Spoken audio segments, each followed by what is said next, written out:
تراویح جو ہے، کچھ لوگ ایسے ہیں کہ جو سوشل میڈیا پر بیٹھ کر یہ تاثر دیتے ہیں کہ یہ ایک نفلی عبادت ہے، ضروری نہیں ہے، اور لوگوں کو اس طرح بہکاتے ہیں اور اس تراویح کی عبادت کو لوگوں کی نظر میں غیر اہم بنا کر پیش کرتے ہیں۔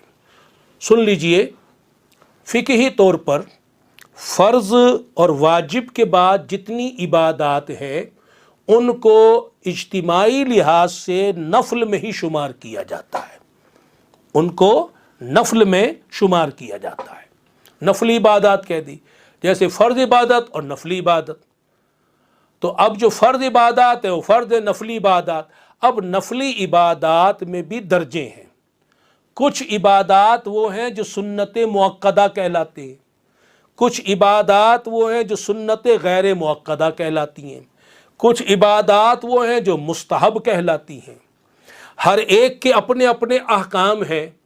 تو اب یہ جو تراویح ہے یہ سنت مؤکدہ عبادت ہے۔ ماہ رمضان میں رات میں تراویح پڑھنا یہ سنت مؤکدہ ہے، اور صحابہ کرام علیہم رضوان سے 20 رکعات نماز تراویح ثابت ہے، تو 20 تراویح سنت مؤکدہ ہے۔ اب یہ مردوں کے لیے بھی سنت مؤکدہ ہے اور عورتوں کے لیے بھی سنت مؤکدہ ہے۔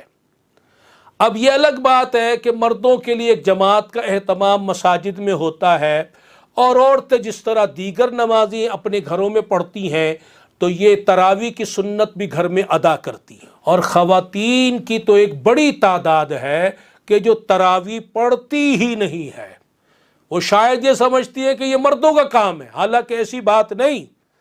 تراویح مردوں کے لیے بھی سنت مؤکدہ ہے اور عورتوں کے لیے بھی سنت مؤکدہ ہے۔